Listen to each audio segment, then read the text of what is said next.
여기 이제 1장 끝에가 예수님이 바로 헬라인과 유대인들의 지혜가 되신다. 헬라인들의 지혜가 되고 유대인들이 찾는 능력이시다라고 하는 것을 이제 끝난 다음에 2장 1절부터 바울이 그러면 내가 무엇을 너희에게 전하고 또 어떤 방법으로 할 것인가에 대해서 이야기를 합니다. 근데 지혜는 이제 예수님이니까 예수님을 전하겠죠. 어떤 방법으로 얘기합니까? 1절에 보니까 말과 지혜의 아름다운 것으로 아니하였나니 이렇게 이야기를 합니다. 그 당시에 이 지금 고린도잖아요. 고린도는 아테네 바로 옆입니다. 아테네. 그러니까 그리스죠. 그리스에서 그리스 철학이 있지 않습니까? 헬라 철학. 철학자들의 영향을 많이 받을 수밖에 없는 곳이에요. 그 그리스가. 그러니까 이제 철학자들이 철학을 이야기할 때 그 당시에 수사학을 많이 썼습니다. 논리학과 수사학, 웅변 같은 거예요. 그러니까 보통 사람들이 다 연설을 할 때 그런 식으로 했습니다. 근데 바울 사도는 그렇게 하지 않았다라는 겁니다. 왜 그렇습니까? 전하는 내용이 다르기 때문입니다. 철학은 뭐 알아도 그만 못 알아도 그만이지만 복음은 모르면 죽는 거예요. 그러니까 이거는 사느냐 죽느냐의 문제이기 때문에 그들의 방식으로 이야기하므로 또 철학을 이야기하나 보다 받아들이는 사람이 그렇게 하지 않도록 바울이 다르게 했다라는 것입니다. 그럼 어떻게 했습니까? 2절 말씀해 보니까 전하는 내용입니다. 내가 너희 중에서 예수 그리스도와 그가 십자가에 못 박히신 것 외에는 아무것도 알지 아니하기로 작정하였습니다. 예수 그리스도 십자가에 못 박힌 것 이건 죽음만 얘기했다라는 게 아니고 십자가 얘기하면 성경에는 그냥 자동으로 부활이 따라 나오는 것입니다. 예수님의 십자가에서 죽으심과 부활을 내가 이야기를 했다. 사람의 영혼을 살리고 영혼의 관점에서 이거보다 더 중요한 것이 없기 때문에 그 외에 뭐 고상한 이야기들 할 수 있겠지만 그것이 중요한 게 아니고 오늘 말씀을 전하고 그 말씀에 다시금 붙들려서 살아나야 되기 때문에 영혼이 살아나야 되기 때문에 바울은 예수 그리스도를 증거했다라는 것입니다. 분명한 초점을 가지고 말했다라는 거예요. 오늘날도 마찬가지입니다. 교회가 처음부터 끝까지 계속해서 반복적으로 이야기해야 될 것은 이제는 복음을 우리는 어느 정도 깨달았으니까 이제는 다른 것, 뭐 이렇게 고상한 것 뭔가 그런 거를 하는 게 아닙니다. 교회는 처음부터 끝까지 사느냐 죽느냐예요. 계속 우리는 구원 받았고 또 구원을 향해서 나아가는 존재들이기 때문에 이제는 복음을 이제 우리는 마스터했다 그런 게 없습니다. 복음은 오늘 내가 붙들지 않으면 은혜는 내가 오늘 붙들지 않으면 내 영혼이 죽어가는 문제이기 때문에 이거는 주님 앞에 섰는 그날까지 우리 영혼이 살기 위해서 우리 복음을 붙들어야 되는 것입니다. 그래서 오래된 우리 믿음의 선배 목사님들은 기도할 때 항상 뭐 이렇게 기도했잖아요. 오늘도 우리 하나님의 은혜가 없으면 살 수가 없습니다. 이거는 입 바른 소리가 아닌 거예요. 정말 내가 어떤 영혼의 존재인지를 깨달으면 우리 하나님 앞에 구해야 될 기도는 바로 그건 것입니다. 그러니까 내가 살아야 될 존재인데 내가 뭘 딴 걸 구하겠습니까? 무슨 교양을 배우겠습니까? 교회에서? 그게 아니죠. 교회에서는 예수님밖에는 우리가 배워야 될 분도 없고 들어야 될 이유도 없는 것입니다. 다른 건 다 딴 데서 그냥 배우거나 하면 돼요. 그러나 교회는 예수님을 붙들어야 됩니다. 자, 3절 말씀해 보십시오. 내가 너희 가운데 거할 때에 약하고 두려워하고 심히 떨었다. 왜 이렇게 이야기할까요? 바로 이전에 고린도에 오기 전에 이제 사도행전 18장이 고린도에서의 사역을 바울이 이제 얘기를 하거든요. 그 전에 아테네에 있었습니다. 아덴 거기서 복음을 전하다가 이제 바울이 이제 고린도로 넘어왔는데 여러 가지 이유가 있을 것 같아요. 아테네에서는 그렇게 회심자가 거기 기록으로는 그렇게 많지 않은 걸로 나옵니다. 사도행전에 보면 회심자가 별로 많지 않았어요. 왜 그런지 잘 모르겠습니다. 그래서 어떤 학자들은 바울이 이제 철학의 본고장인 아테네에서는 좀 철학적으로 한 것 같다. 뭐 그랬는데 안 그랬을 수도 있습니다. 그리고 고린도로 넘어왔는데 고린도에서 넘어올 때 이 동역자들이 따라오지 않았어요. 이제 디모데와 실라가 따라오지 않고 나중에 이제 합류를 하게 됩니다. 그러니까 처음에 왔을 때 없었어요. 그리고 거기에 보면 사도행전 18장에 보면은 유대인들이 막 비방하고 굉장히 막 위협을 합니다. 그래서 바울이 밤에 잠에 자는데 환상 중에 주님이 나타나서 바울아 두려워하지 말라라. 고린도의 이성에는 내 백성이 많다. 그러니까 너는 주저하지 말고 담대하게 할 말을 전해라. 이렇게 이야기를 합니다. 그러니까 뭐 어떤 이유인지 모르지만 바울이 뭔가 좀 위축되어 있고 두려워하고 있었어요. 자, 그래서 뭐가 필요합니까? 4절 말씀에 내 말과 내 전도함이 설득력 있는 지혜의 말로 하지 아니하고 다만 성령의 나타나심과 능력으로 하여 5절 너희 믿음이 사람의 지혜에 있지 아니하고 다만 하나님의 능력에 있게 하려 하였노라. 네. 성령의 역사가 없이는 너희가 믿을 수가 없기 때문에 예수 그리스도를 전하고 예수 그리스도를 믿도록 해야 되는데 예수 그리스도는 이름은 내가 증거하지만 사실은 예수 그리스도를 진짜 받아들이게 하고 회심하게 하고 역사하시는 분은 성령님이십니다. 성령님. 그러니까 성령님이 아니시고는 아무리 뭐 유창하게 이야기를 하고니 뭐 철학적인 용어를 동원해서 이야기를 한다 해도 믿을 수가 없는 거예요. 믿을 수가. 그러니까 내 말과 내 지혜 그렇게 하지 않고 성령님의 나타남과 능력으로 하겠다. 그래서 너의 믿음이 들었을 때는 그렇지 고개 끄덕끄덕 하면서 하는데 사람의 지혜에 근거를 두는 일이 있을 수가 있거든요. 그러니까 그렇게 하지 않고 너의 믿음이 오직 하나님께 있도록 하기 위해서 내가 성령님의 나타나심과 능력을 의지했다라고 하는 것입니다. 그러니까 여러분 진짜 믿음은 무슨 그 사람의 지혜를 의지하는 믿음인가 아니면 하나님의 능력을 의지하는 믿음인가? 이것은 바로 어디에 달려 있느냐면 복음을 진짜 깊이 깨닫느냐 여기 달려 있습니다. 방언을 받는 게 있는 게 아니에요. 뭐 환상을 보는 데 있는 것이 아닙니다. 고린도 여기 전서에 왜 이렇게 은사가 많이 나오겠습니까? 12절부터 12장부터 14장까지 은사가 많이 나오는데 그들은 그 은사가 많았음에도 불구하고 진짜 가장 핵심인 예수 그리스도의 복음을 깊이 깨닫는 능력이 없었어요. 그러니까 여러분 방언과 같은 은사를 받아도 영적인 성장이 전혀 나타나지 않을 수도 있습니다. 우리에게 진짜 필요한 은혜와 능력은 예수님을 깊이 아는 것입니다. 6절 보십시오. 그러나 우리가 온전한 자들 중에서는 지혜를 말하노니 이는 이 세상의 지혜가 아니요 또 이 세상에서 없어질 통치자들의 지혜도 아니요. 고린도 교회 안에는 아직도 예수님을 믿는다고 하면서도 이런 지혜를 뭐라고 그럴까요?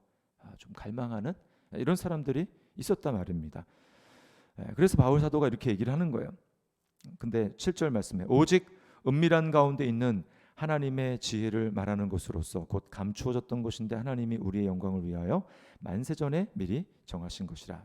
하나님의 지혜는 감추어진 지혜입니다. 감추어진 지혜. 은밀한 가운데 있는 지혜. 그래서 8절에 보니까 이 지혜는 이 세대의 통치자들이 한 사람도 알지 못하였나니 만일 알았다면 영광의 주를 십자가에 못 박지 아니하였으리라. 다 십자가에 못 박았잖아요. 이 세상의 지혜를 가지고 있다는 똑똑한 사람들이 다 예수님을 십자가에 못 박은 것입니다. 많이 배웠다고 하는 이제 대제사장들, 서기관들 그들이 또 바울도 마찬가지죠. 이 편지를 쓰고 있는 바울도 많이 배웠는데 이제 스데반을 죽이는 일에 가담하고 예수님 미워했잖아요. 그러니까 이 세상의 지혜 한계입니다. 오늘도 보십시오. 세상의 사람들이 철학으로 많이 배우고 하는 사람들이 너무 싫어합니다.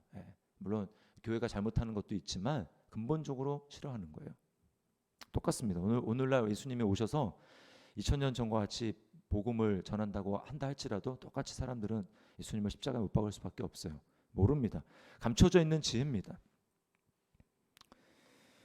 그래서 9절에 이렇게 얘기하죠. 하나님이 자기를 사랑하는 자들을 위하여 예비하신 모든 것은 거기에 생략된 말은 육신의 눈으로 보지 못하고 귀로 듣지 못하고 사람의 마음으로 생각하지도 못하였다 함과 같으니라. 생각도 못합니다. 생각도 못해요. 할 수가 없어요. 그러니까 어떻게 해야 됩니까? 10절에 오직 하나님이 성령으로 이것을 우리에게 보이셨으니 성령은 모든 것 곧 하나님의 깊은 것까지도 통달하시느니라. 우리가 성령님의 은혜를 사모해야 될 이유가 여기 있는 것입니다. 성령님이 오셔서 우리 안에 비추어 줘야 되는 거예요. 우리의 눈을 열어주셔야 됩니다. 마음을 열어주셔야 은밀하게 있었고 감추어졌던 것들이 우리 눈앞에 환하게 드러나고 볼 수 있게 되는 거예요. 깨닫는 것입니다. 그냥 머리로 동의하는 정도가 아니고 정말 내가 죄인인 것을 깨닫고 나는 정말 소망이 없는 존재구나. 정말 하나님의 은혜 아니면 예수의 복음 아니고는 나는 진짜 소망이 없구나. 구원받지 못하는구나. 그러니까 하나님 앞에서 내가 지옥으로 나를 보낸다고 하는 하나님의 판결을 들어도 그냥 받아들일 수밖에 없는 그런 죄인이라는 것을 깨닫게 되는 것입니다. 예. 그러니까 진짜 은혜는 뭐냐?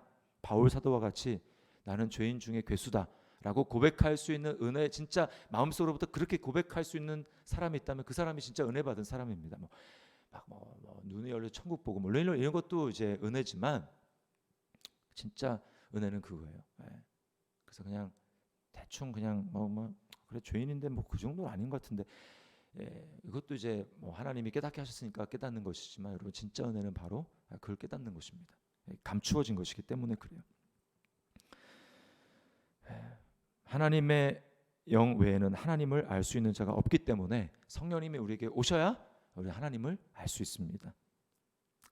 그래서 은혜는 무엇입니까? 12절에 우리가 세상의 영을 받지 아니하고 오직 하나님으로부터 온 영을, 성령이죠, 받았으니 이는 우리로 하여금 하나님께서 우리에게 은혜로 주신 것들을 알게 하려 하심이라.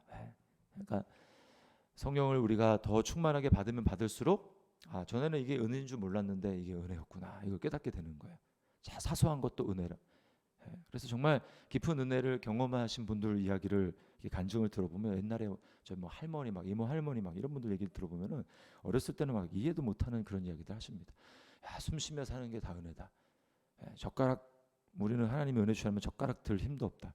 그래서 이해가 안 가는 겁니다. 무슨 젓가락 들 힘 나는 은혜 없이도 그냥 있는데 이렇게 얘기를 하는 거예요. 그러나 은혜를 깊이 바르면 어떤 의미에서 그렇게 얘기를 했는지 아는 거예요. 정말 은혜라는 걸 알게 되는 것입니다. 모든 것이 사소한 것 하나까지도 정말 하나님의 은혜구나라는 것을 아는 것입니다. 자, 여기 13절 끝에 보시면 영적인 일은 영적으로 분별하느니라. 그러나 여러분, 교회 안에서 우리가 생활하는 모든 것들 사실 다 영적인 것 아닌 게 없죠. 다 하나님 나라에 속한 일이기 때문에 다 영적인 일입니다. 그러니까 여러분, 영적인 일이 영적으로 분별되기 위해서 우리가 구해야 될 분이 누구십니까? 성령님인 거예요. 성령님. 그러나 교회 안에 안타까운 것은 뭡니까? 영적인 일을 육적인 것으로 분별하려고 하는 사람들이 많다라는 거예요.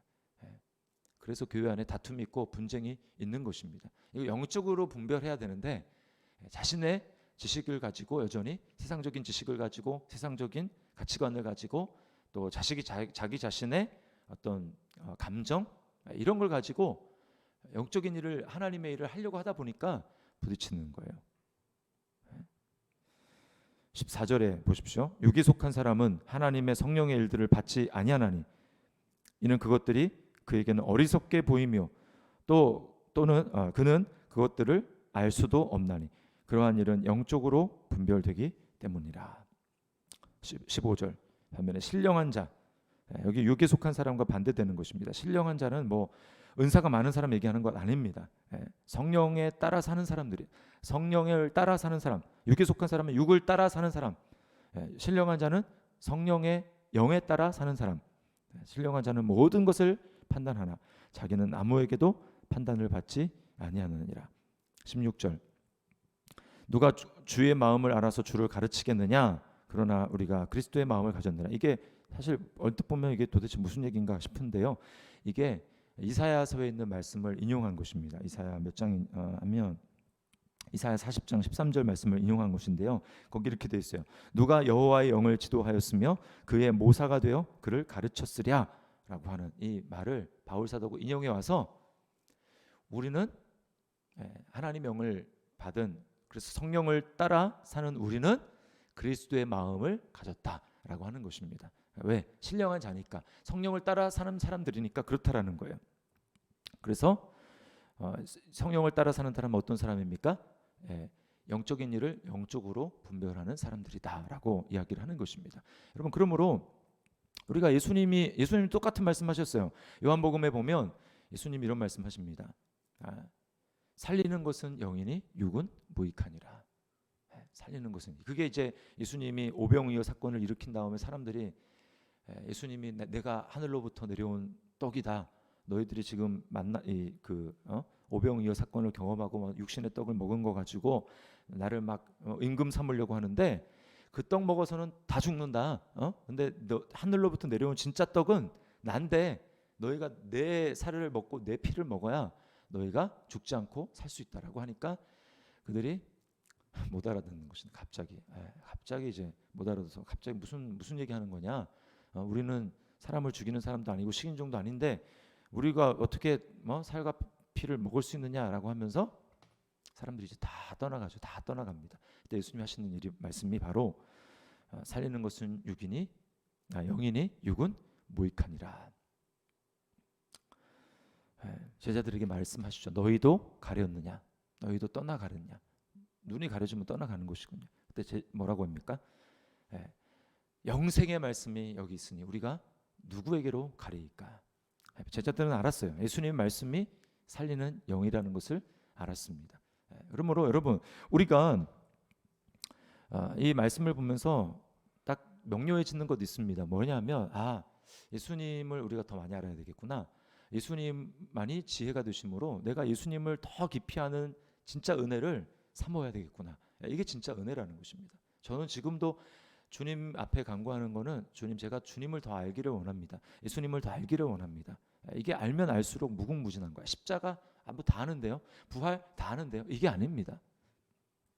주님을 깊이 아는 은혜를 사모해야 합니다. 그리고 그러려면 뭐가 필요합니까? 성령의 은혜가 필요한 거예요. 그래서 성령님을 더 사모해야 됩니다. 그러니까 그리스도인들이 왜 성령으로 충만해져야 되고 계속해서 성령의 지도와 인도 가운데 살아가야 됩니까? 그것을 사모해야 됩니까? 예수님을 알아야 되니까. 그것밖에는 방법이 없어요. 우리가 이 땅을 정말 살아가는 방법이 없습니다. 그래서 복음은 기초인데 아직 기초 가지고 그럽니까? 아니라는 거예요. 바울 사도가 오늘 고린도 교회에게 이야기한 것을 보십시오. 그러니까 우리는 정해지는 거예요. 길이 딱 갈려지는 것입니다. 육에 속한 자, 그 다음에 신령한 자 갈려지는 것입니다. 우리는 계속 성장해야 됩니다. 계속 예수님을 닮아가고 계속 성령님의 은혜를 사모해서 그래서 구하는 자에게 성령을 주시지 않겠느냐? 성령 우리 계속 구해야 되는 거. 수요 성령 집회 때만 구하는 게 아니라 우리 성령님을 구해서 예수님을 더 깊이 아는 참 지혜로운 자가 되어야 됩니다. 그런 사람만이 계속 눈이 열린 채로 살아가는 거예요. 안 그러면 눈 열렸다가 닫혔다. 어떨 땐 좀 알 것 같다 또 닫혔다. 계속 그런 사람 발목해서 그냥 그런 수준으로 이 땅 가운데 살아갈 수밖에 없습니다. 안타까운 거예요. 오늘 이 말씀대로 믿었지만 그냥 믿은 것에 만족하고 육에 속한 자로 살아가는 것이 아니라 바울 사도와 같이 신령한 자로 정말 하나님 앞에 그렇게 살아가는 또 그 삶을 꿈꾸는 저와 여러분이 될 수 있기를 주님의 이름으로 축원합니다.